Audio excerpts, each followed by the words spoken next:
Okay, part 2. Ito ng aking vlog ko kanina. Habang abala ang marami sa AI, social media, crypto, at iba't ibang online na uso, may mga tensyon na unti-unting kumukulo sa iba't ibang sulok ng mundo. Isang maling galaw lang at maaaring sumiklab ang kinatatakutan ng lahat. World War III sa Asia, patuloy ang mainit na usapin sa South China Sea.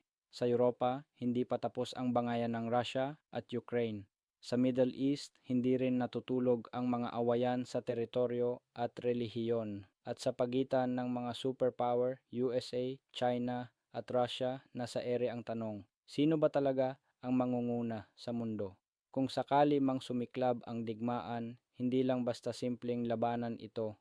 NATO na binubuo ng Amerika at mga kaalyado nito, posibleng magbanggaan laban sa Russia at China, India, Iran, North Korea at iba pang bansa, maaring mahila rin sa apoy ng gulo. Ito ay hindi lang digmaan ng mga bala at bomba, kundi ng teknolohiya, ekonomiya at cyber warfare. Kapag lumala, hindi lang mga sundalo ang nasa panganib, apektado ang lahat.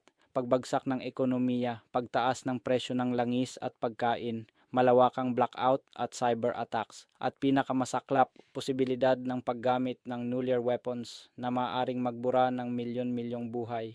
World War I at World War II ay nagsilbing aral, pero natuto ba tayo o mauulit ang kasaysayan sa mas malupit na anyo? Ang digmaan hindi sisiklab kung walang magsisindi ng kandila. Pero handa ba ang mundo kapag nag-apoy na ito?